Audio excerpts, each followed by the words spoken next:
You ask Tiger to solve. This deals with linear equations with one unknown. The final result is x equals 5.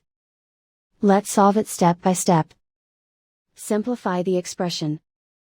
Group like terms. Simplify the arithmetic.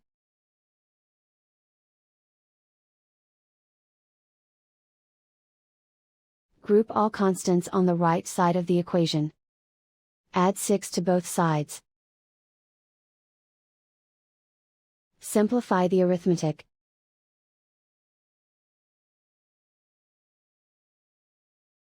Isolate the x. Divide both sides by 3. Simplify the fraction. Find the greatest common factor of the numerator and denominator.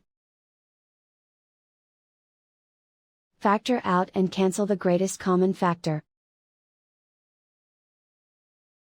And so the final result is x equals 5.